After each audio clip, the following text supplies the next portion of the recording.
Hi, I'm Erica and this is Erica Run Slow. So what do you think is harder? Do you think it's harder to train in the heat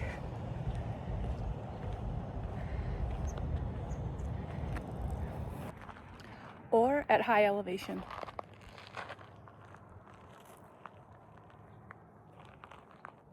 In this video, we're going to talk about how the differences, how it affects your body, and what do I think personally.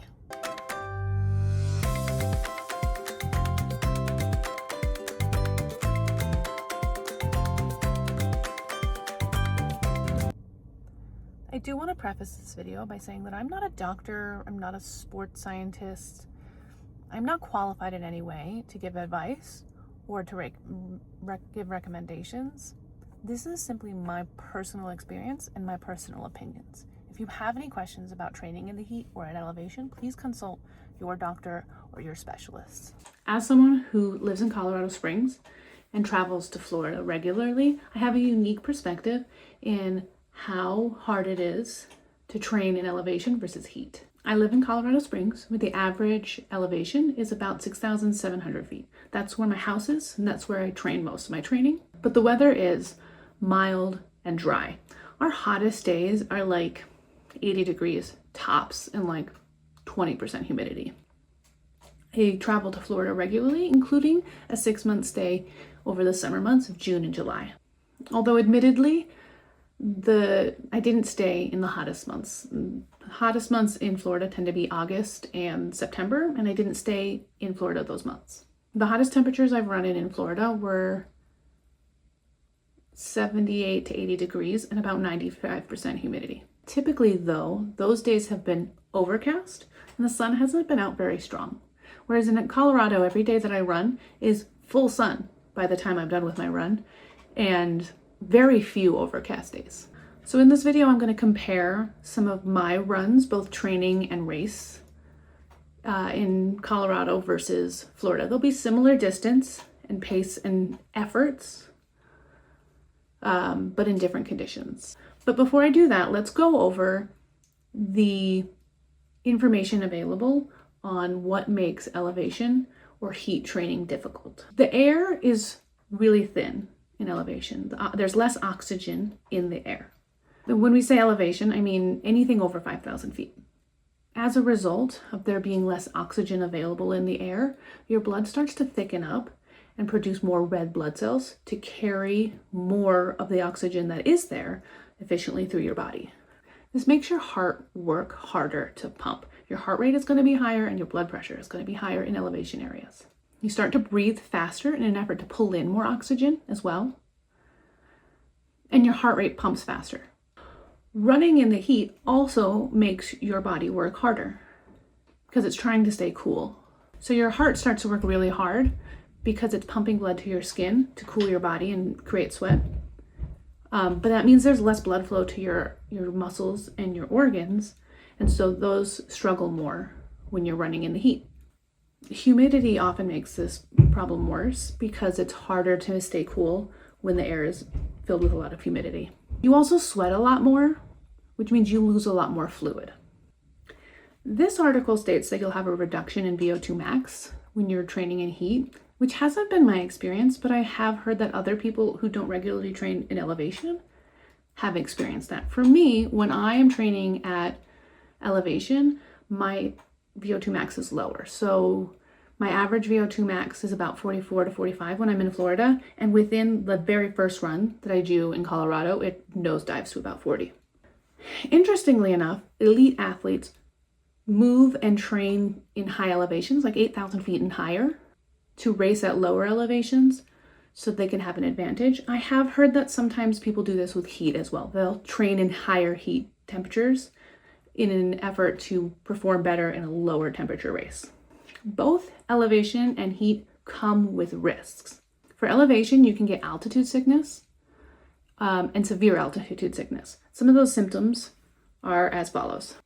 For altitude sickness, you can get a headache, lethargy, a drop in performance, lack of coordination, insomnia, appetite loss, dizziness, nausea, and vomiting. You can have severe altitude sickness as well, and this typically requires a hospital stay.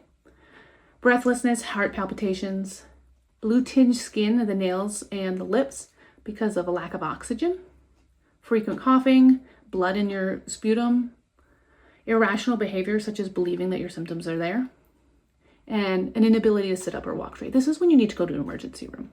For heat, you can have symptoms of heat exhaustion and heat stroke.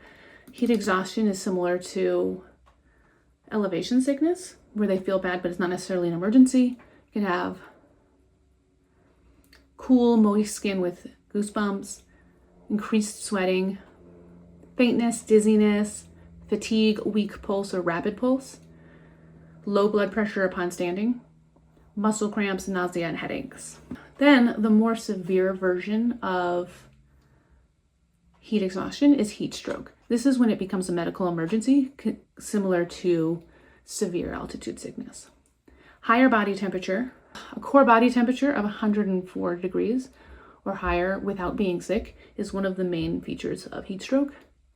There's a change in mental status or behavior, change in sweating patterns, nausea and vomiting, flushed skin, rapid heart rate, rapid breathing, and a headache. So a lot of these symptoms overlap and are similar between elevation and heat training. So it's really important to listen to your body when you are in any of these environments and to reduce your training load and rest if you need to. Don't try to perform more or at the same level as what you do at your baseline in a new environment like heat or elevation. As for my personal experience, I feel like I struggle more in elevation than I do with heat. When I run in Florida, I feel like I'm flying. I go faster on average and my heart rate is lower to the point where sometimes my Garmin yells at me and says that I'm not training very hard because my heart rate's been so low. The exception to this is that direct sunlight and the heat associated with direct sunlight makes it harder in both situations. So when I've done most of my runs on my hottest days in Florida, it's been overcast and the sun hasn't been out. As soon as that sun comes out though, I struggle way more in heat than I do in elevation because it's cooler temperatures where I'm in elevation. I am a heavy sweater and I'm also an extremely salty sweater. I tend to be dripping sweat and I get crusts of salt on my skin and in my clothes. When I'm in Florida, I produce a ton more sweats. I can literally wring the sweat out of my hair and it dribbles, drips, pours even, down to the ground. But I'm convinced that half of this is absorbing the humidity. I don't think I'm producing that much moisture. I think part of it is what I'm collecting as I run. In Colorado, I don't sweat quite as much, although I do sweat enough that I can wring out my hair. But I get way saltier. Like you can see it in some of my race pictures. I can show that where there's crust all along the side of my face. I get along my neck and in my clothes, and you can just see how much salt I've lost. So now I'm going to compare some of my data on my runs. I have a lot of runs that are similar length and effort in both Florida and in Colorado. And I even have some races that are similar length and effort. My most recent examples are from my two most recent long runs. On November 2nd, I did a 17-mile run in Davenport, Florida. I started my run at 6 a.m. I fortunately was able to utilize daylight savings time, and so I woke up at 5:30 instead of 6:30, and I was able to utilize that cooler morning before the sun came up. It was 70 degrees when I started and probably about 95% humidity. And it was about 76, 77 degrees by the time I ended, and full sun this day. The sun was out and bright by mile 14, and I really started to struggle when that happened. Up until mile 10 though, I felt really good. I had been trialing the Jeff Galloway method of run, walk, run. So I'm trying the Jeff Galloway run, walk, run method. I run for 90 seconds and walk for 30 seconds. Just on my long runs because I have a hard time with mileage after about 14, 15 miles. It starts to feel really challenging. So I'm hoping maybe this will improve my endurance for those longer runs. My running pace was about 11 minutes and my walking pace I didn't keep track of, but in the end it averaged to about 13 minutes miles. These run walk intervals are really hard on my knees. Every time I've tried them, I end up getting a lot of pain in the ligaments under my kneecap, and I have tried the method they have of like gliding to a stop instead of sudden stopping, and no matter how I do it, every time I try to do those intervals, it hurts my knees, and so it's not something I'm going to keep doing. And it's not something I did on my 18-mile run the next week. Comparing to my most recent run, which was an 18-mile long run on November 9th, this was literally the morning after we arrived in Colorado, like 12 hours after we landed, and the elevation hit me real hard. So it's my first run back at high elevation, and I could definitely tell a difference.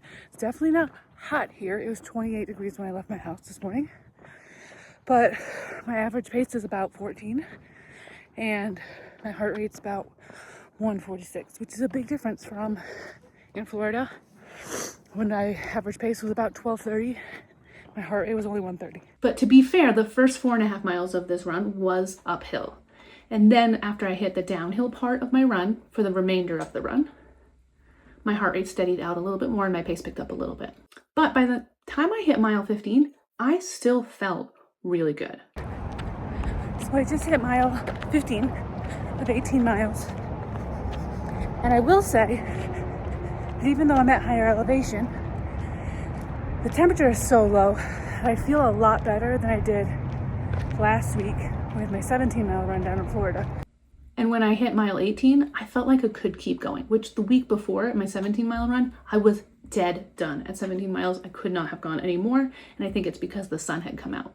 If we compare race times, I actually did 2 half marathons in October that I can compare. On October 4th, I ran the Colorado Springs Marathon, half marathon. And I finished that race at 2 hours and 28 minutes. My average heart rate was 166, but my average pace was about 11:30. I ran this much faster than I was expecting it to run. So I was surprised by this. And a couple weeks later, I did the Wine and Dine half marathon at Disney World, and I finished that in 2 hours and 26 minutes. And my average heart rate was also about 166. The interesting thing that was different though is that when I ran the half marathon in Colorado, my heart rate hit 160 within minutes of starting the race, and it stayed consistently between 160 and 170 the whole time. Whereas in Florida, I was able to keep my heart rate in the 140s for a few miles before it steadily started to creep up, and then it was hitting 170s range by the end. It was incredibly hot for the Wine and Dine half marathon. I arrived at the corrals at 4 a.m. and it was already 70 degrees and like 95% humidity. I did finish most of the race before the sun came up. Towards the last like 2 or 3 miles, the sun was coming up. Whereas my half marathon in Colorado Springs was full sun the whole time. Outside of my running performance, my Garmin tracks other data like my sleep metrics, my HRV, my resting heart rate. And those are the areas where I can really see the impact of elevation on me.